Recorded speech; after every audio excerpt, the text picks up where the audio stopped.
Hello friends, जो आज का हमारा टॉपिक है वो मॉडर्न हिस्ट्री का टॉपिक है, आधुनिक भारत। जो लास्ट टॉपिक में हमने कंप्लीट किया था, बहादुर शाह प्रथम के बारे में हमने पूरा कंप्लीट कर दिया था।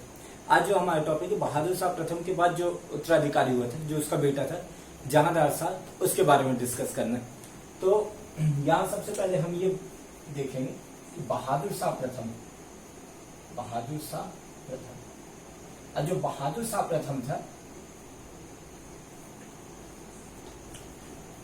बहादुर शाह प्रथम से हमने छोड़ा था एंड देन वहीं से स्टार्ट करते।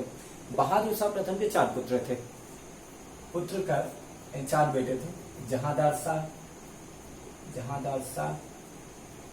रफी उस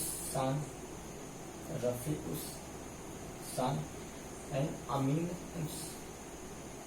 उन शान एंड फोर्थ इज जहान शान। बहादुर शाह प्रथम के 4 पुत्र थे, जहांदार शाह, रफी उस शान, अमीन उन शान, जहान शान।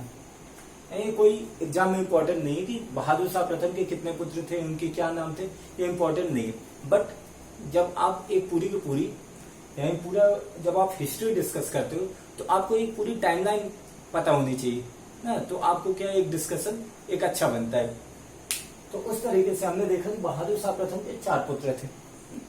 अब इन चारों के बीच में उत्तराधिकार के लिए युद्ध आरंभ हुआ। इन चारों के बीच उत्तराधिकार के लिए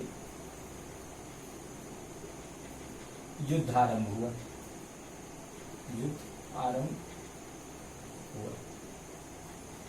इन चारों के बीच उत्तराधिकार के लिए युद्ध आरंभ हुआ। जब इन चारों के बीच उत्तराधिकार के लिए युद्ध आरंभ हुआ, तब इसी उत्तराधिकार के युद्ध में 10 सप्ताह तक, बहादुर शाह प्रथम के 10 सप्ताह तक सबको दफनाया नहीं गया था। यानी उत्तराधिकार के लिए युद्ध चल रहा था, जिसके कारण बहादुर शाह प्रथम की जो सब थे उसको 10 सप्ताह तक दफनाया नहीं गया था। तो जो उत्तराधिकार के लिए युद्ध हुआ, उस उत्तराधिकार के युद्ध में जो सबसे कम काबिल बेटा था जहांदार शाह, वो विजयी हुआ। यानी इस उत्तराधिकार के युद्ध में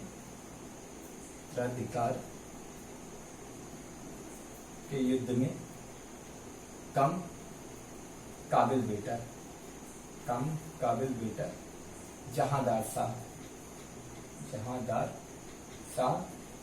विजयी हुआ। अब जो जहांदार शाह के विजयी होने का कारण क्या था? जहांदार शाह के विजय होने का कारण क्या था? उस समय के जो शक्तिशाली सामंत था जुल्फिकार खान, उसका समर्थन इसको मिल गया था। यानी जहांदार शाह के विजय होने का कारण उस समय का शक्तिशाली सामंत, यानी उस समय का सबसे शक्तिशाली सामंत था जुल्फिकार खान।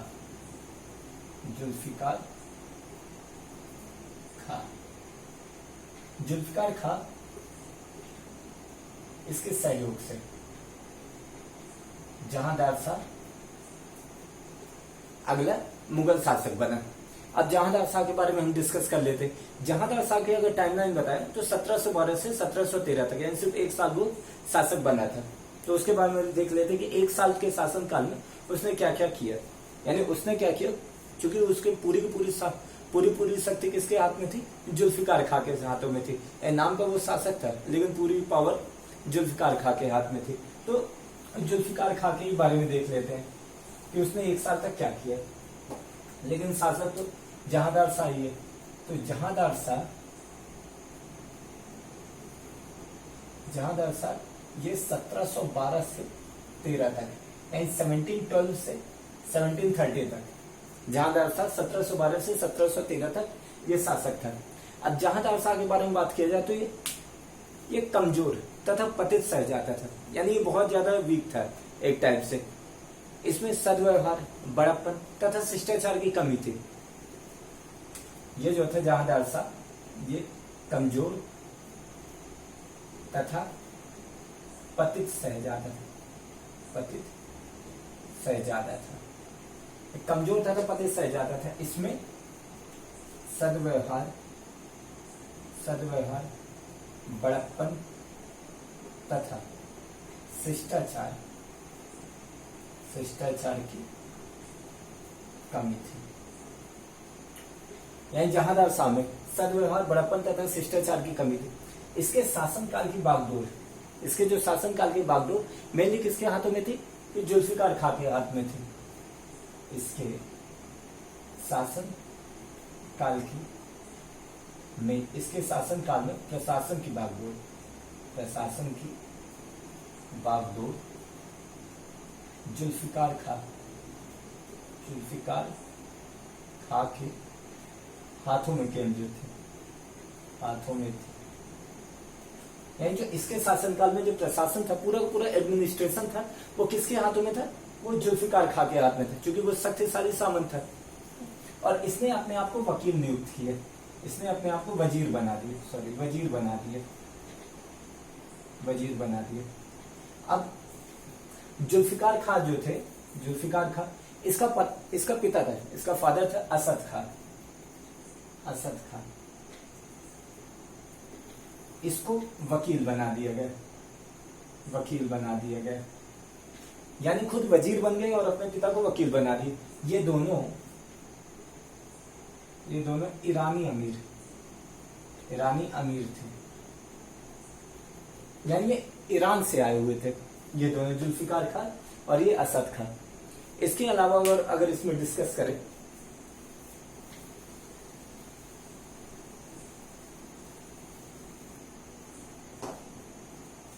इसने क्या किया? जुल्फिकार खां ने जो भारतीय असंतुष्ट वर्ग था, जो अनसेटिस्फाइड वर्ग था, उसको क्या संतुष्ट करने का प्रयास किया। यानी जुल्फिकार खां ने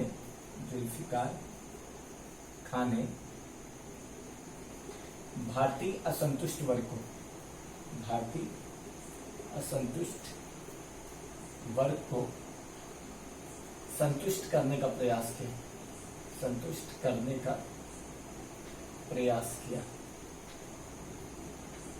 जुल्फिकार खां ने भारतीय असंतुष्ट वर्ग, जो अनसेटिस्फाइड वर्ग था, उसको संतुष्ट करने का प्रयास किया। इसमें दो थे, एक तो आमेर के राजा थे, आमेर के राजा जयसिंह,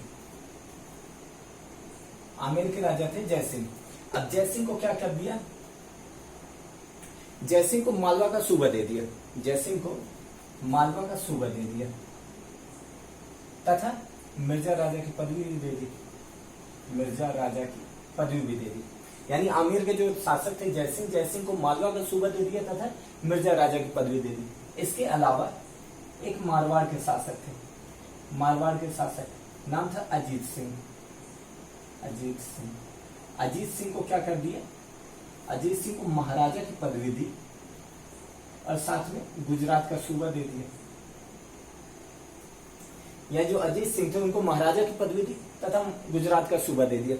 अब बहादुर शाह प्रथम के टाइम पे ये जो जयसिंह थे और ये अजीत सिंह थे, इनकी मनोकामना थी, यानी ये चाहते थे कि इन्हें मालवा तथा गुजरात के सूबे मिले, लेकिन बहादुर शाह प्रथम के टाइम पे इनको नहीं मिले। लेकिन जुल्फिकार खान ने इन्हें मालवा तथा गुजरात का सूबा दिया, ताकि ये जो अनसेटिस्फाइड वर्ग है, अनसेटिस्फाइड क्लास है, ये राजपूतों का जो क्लास है, ये क्या करे? ये संतुष्ट हो जाए, क्योंकि असंतुष्ट थे, इनको ये सब सूबे नहीं मिले थे। अब ये सूबे मिल जाएंगे तो इनके साथ हो जाएंगे, तो इस तरीके से इनको साथ में किया। वहीं अगर इनके बारे में बात किया जाए तो जहांदार शाह के शासनकाल में जजिया कर को समाप्त कर दिया गया। जो जजिया एक तीर्थ कर लगता था उसको समाप्त कर दिया गया था। जहांदार शाह के शासनकाल में जजिया कर को समाप्त कर दिया गया था।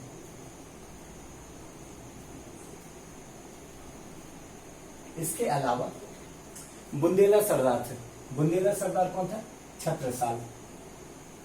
बुंदेला सरदार छत्रसाल तथा जाट सरदार कौन था? चूड़ामल।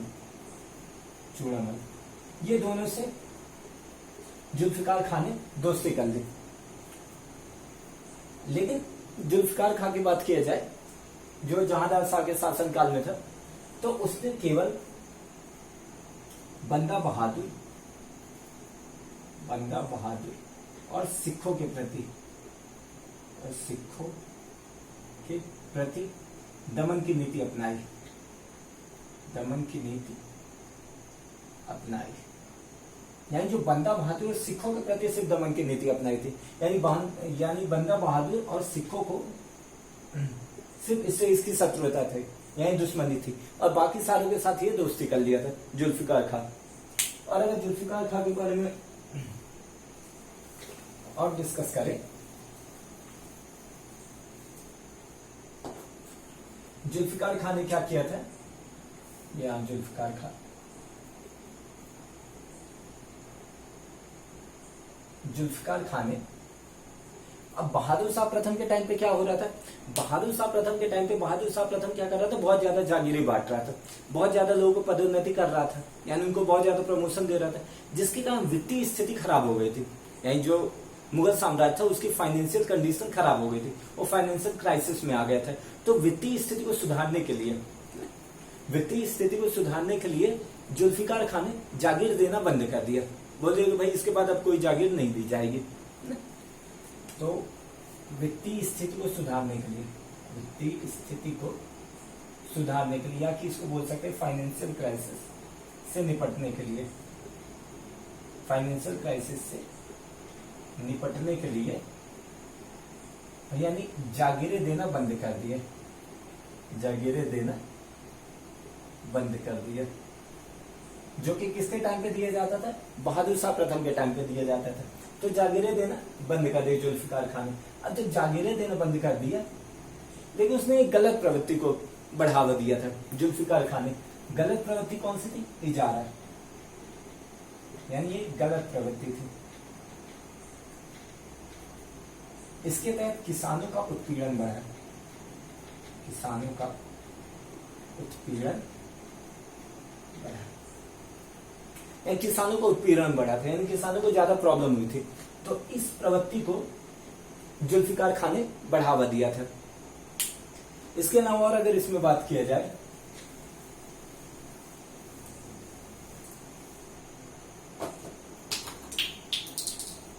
तो जुल्फिकार खां के काल में, यानी इसके काल में, या कि जहांदार शासन शाह के काल में, यानी इसके काल में अमीरों में गुटबंदी, अमीरों में गुटबंदी और प्रतिस्पर्धा का सूत्रपात हुआ, प्रतिस्पर्धा का सूत्रपात हुआ। यानी इसके काल में अमीरों में गुटबंदी और प्रतिस्पर्धा, गुटबंदी मतलब ग्रुपिज्म, ग्रुपिज्म को बढ़ावा देना, यानी इसके शासनकाल में ग्रुपिज्म शुरू हो गया। ग्रुपिज्म इट मीन्स कि ईरानी अमीर अलग, तुर्की अमीर अलग, भारतीय अमीर अलग, ना अरबी अमीर अलग, यानी एक ग्रुपिज्म शुरू हुआ।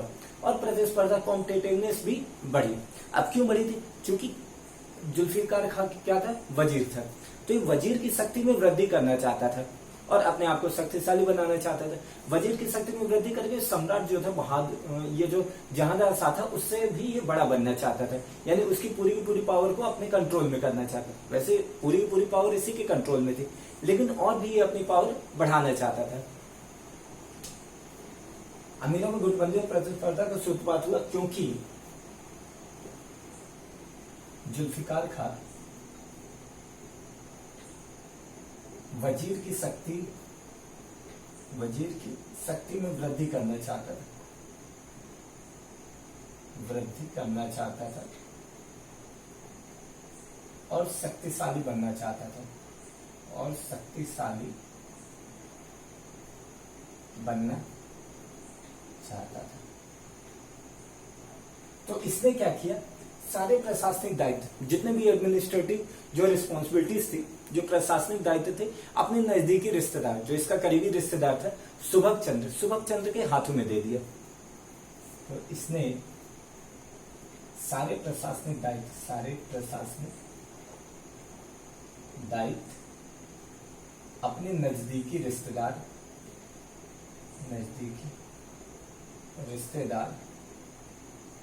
सुभग चंद्र के हाथों में दे दिया,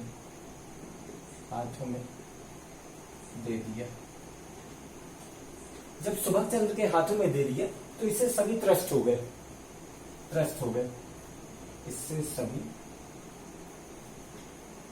त्रस्त हो गए। इसके बाद क्या हुआ, जहांदार शाह का एक घायल भाई था।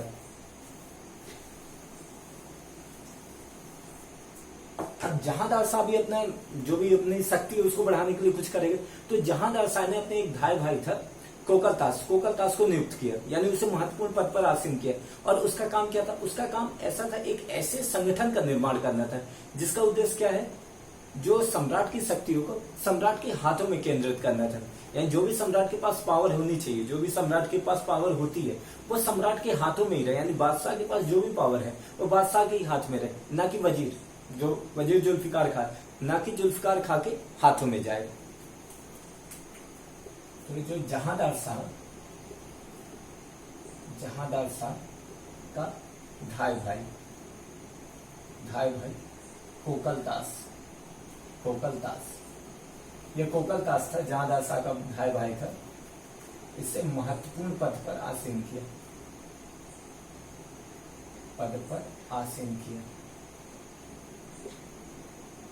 इसका उद्देश्य एक ऐसे संगठन का निर्माण करना था जिसका उद्देश्य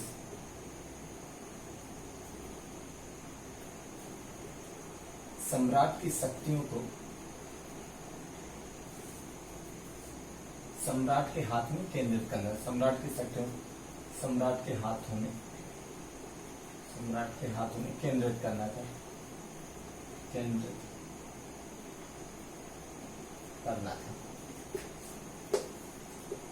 जहांदार शाह ने ये किया। फिर इसके बाद क्या हुआ, जहांदार शाह एक वैश्या थी, लाल कुबरी से वो प्रेम करता था, आसक्त था, यानी लाल कुबरी नाम की एक वैश्या थी, उससे आसक्त था। तो जहांदार शाह ने क्या किया, ये जो लाल कुबरी के जो अधिकांश रिश्तेदार को उसने महत्वपूर्ण पद पर आसीन कर दिया, महत्वपूर्ण पद दे दिए। अब जहांदार शाह का भतीजा था फर्रुख सियर,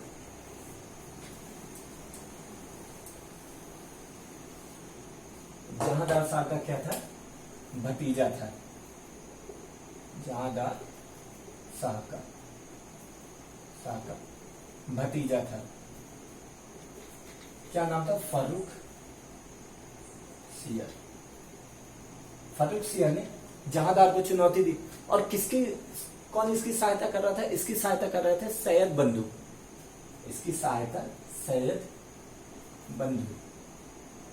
सैयद ब्रदर्स कर रहे थे। इनका इतिहास में बहुत बड़ा नाम है, इन्हें किंग मेकर के नाम से भी जाना जाता है, किंग मेकर, राजा बनाने वाले, किंग मेकर के नाम से भी जाना जाता है सैयद बंधुओं को। तो ये क्वेश्चन भी बनता है, सैयद बंधु कौन थे। तो जो फर्रुख सियर को कितने सैयद बंधुओं ने सपोर्ट किया। अब इसके बाद जब सैयद बंधुओं ने सपोर्ट किया तो 1713 में युद्ध हुआ आगरा पर, दोनों के बीच युद्ध हुआ, ये जहांदार शाह और फर्रुख सियर के बीच। और इसमें जहांदार शाह पराजित हुआ और बाद में उसकी हत्या कर दी गई, यानी बाद में उसे मार दिया गया। इस प्रकार से जो जहांदार शाह का चैप्टर यहाँ से खत्म हो जाता है। यानी जहांदार शाह के बारे में इससे ज्यादा और कुछ है नहीं डिस्कशन को। तो ये जहांदार शाह का टॉपिक यहाँ से खत्म होता है। इसके बाद जो स्टार्ट होगा फर्रुख सियर का होगा, जिसको हम नेक्स्ट लेक्चर में लेंगे। सो ये लेक्चर कंप्लीट होता है। So thank you very much for this lecture.